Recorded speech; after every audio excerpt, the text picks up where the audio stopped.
charge anything like that in any other field. I mean, I was once in a high occupancy vehicle lane, and I was zipping along, and when I tried to get off, they would bunch up to not let me out because they were ticked off that I was getting ahead of them. These things don't work. A much better way is to charge more if you want to have,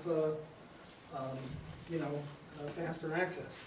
Okay, there's a lot more I could say on roads, but I want to address several other issues.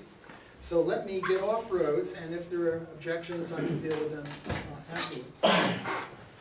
The next one is immigration. What are the objections? One, did you see that South Park one where they're taking our jobs? People from the future come back and taking our jobs.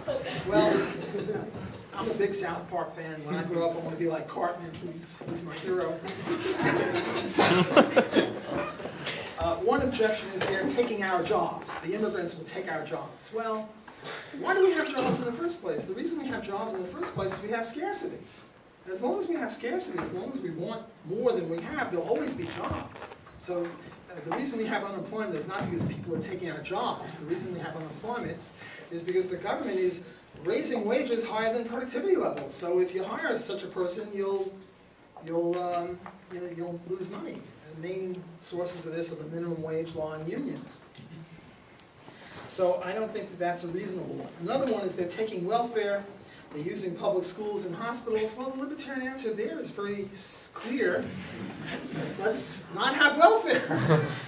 Let's not have public schools, just private schools. Let's not have public hospitals. Let's just have private ones so they can't avail themselves of free services.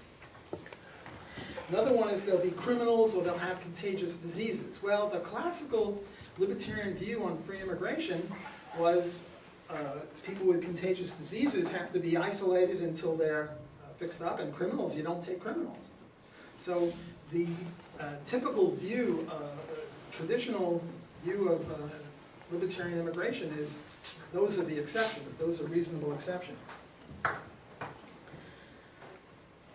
Another one is, well, they'll vote. And, they'll vote like morons. They won't vote to legalize marijuana. They won't vote for Ron Paul in 2008, so they're no good. Well, the local people don't vote all that well either. Now, Hans Hoppe, I regard as a chief libertarian theorist, and also Murray Rothbard too. He changed his views halfway through.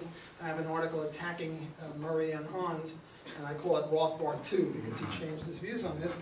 What they say is, look, traditionally, the libertarian view is the free movement of goods, the free movement of investment, and the free movement of people, or labor. But notice something. In the case of goods, it's a two-way street. If I import something, you export something, so there's a two-person agreement. If I invest something in your country, you agree to take the investment, so again, it's a mutual deal. Whereas immigration is different because there, somebody just shows up with no buy or leave. There's not a mutuality, and this is illegitimate. And what Hans says and Murray says is this is trespass, this is forced immigration. So what are you libertarians favoring this for?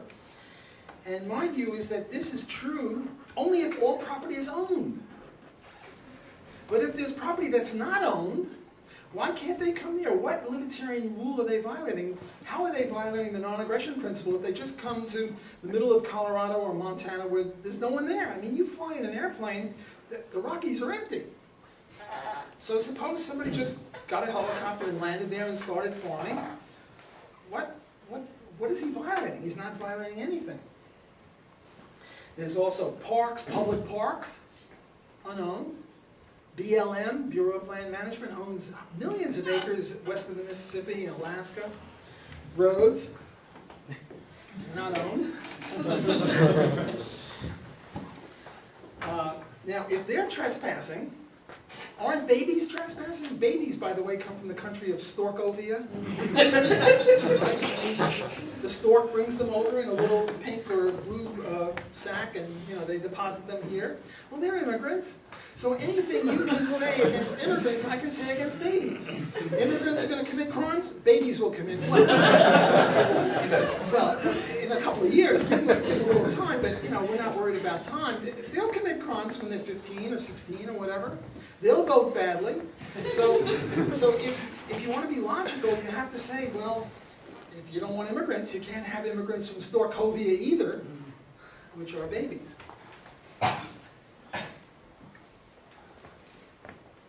Okay, I have some criticisms here of my view, which I'll read to you. Thanks.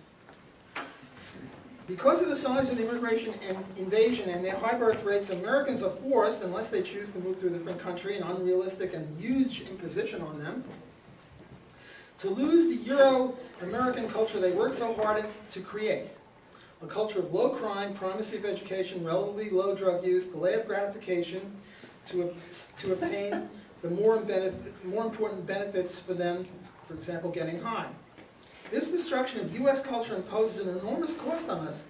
There is little dispute that when one examines the neighborhoods in which illegals reside in the U.S., they are dirty, loud, and crime-ridden. Imagine that you own a house, say 10 miles from the Mexican border.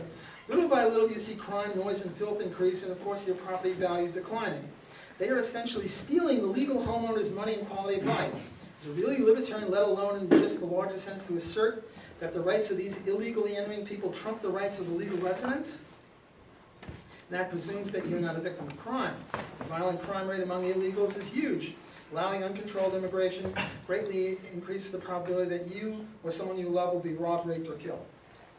Well, it's interesting, in New Orleans in the aftermath of Katrina, there are these small brown men from Mexico, and they're the ones that are cleaning up the place. They're the ones that are fixing up the houses, and they're very polite, and they send money home, and they hang out at Home Depot in order to get day jobs. Whereas there are other people who hang out waiting for their welfare check, and you're sort of afraid to walk near them. And guess who we're trying to send home? Very different. The point, I think the Storkovia example puts paid to this thing. If you're going to be logically consistent and say, well, these guys are criminals, well, some of the babies will be criminals in 15 years, so we can't have that. Next argument is, while the media spares no effort to show the hardworking illegal immigrant who will do the work Americans won't do, in fact, many of them are unemployed or have spouses and a large number of children who don't work at all but merely cheat the system to obtain welfare. Well, I've answered that. We won't have welfare. There'll be nothing for them to get. Perhaps most devastating to American individuals, to America and the world, is the impact of mass illegal immigration on education. Schools are becoming overwhelmed. Well, if you had private schools, they wouldn't be overwhelmed, because to get into a private school, you have to pay money. So this is a function of private schooling, and for libertarians, there'll be no public schooling. Rather, it's a function of public schooling, and for libertarians, there won't be any of that. Similarly, the healthcare system is overburdened. Well, the healthcare system will be like any other thing, like a grocery or a filling station. You want groceries or gasoline, you pay for it. You want health or education, you pay for it. Okay, the next one is the environment. And here what I'll do very briefly is discuss species extinction, running out of resources, oil spills, air pollution, and that's it, those four.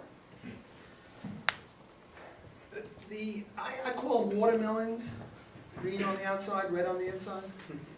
These are the left-wing environmentalists as opposed to us free market environmentalists. And what happened was they had a good thing going with the Soviet Union. They liked to run other people's lives. And the Soviet Union was doing well. Well, it wasn't doing that well, and it wouldn't have done that well if we didn't have Sears Roebuck catalogs in the black market, but that was supposed to be a joke, but it's economics, so it's a hard sell. They were doing okay for 70 years, 1917 to 87, and then all of a sudden the whole thing went kablooey. And the Berlin Wall fell, and now they're looking around, how can they control our lives? And they said, I got it, environmentalism, that's the new thing. So in the 70s they were saying it's global cooling, and that's the fault of capitalism, and now more recently they were saying it's global warming, and that's the fault of capitalism. Now they don't go for global cooling anymore because it was too hot. They don't go for global warming because it was too cold. Now what do they have? Climate change.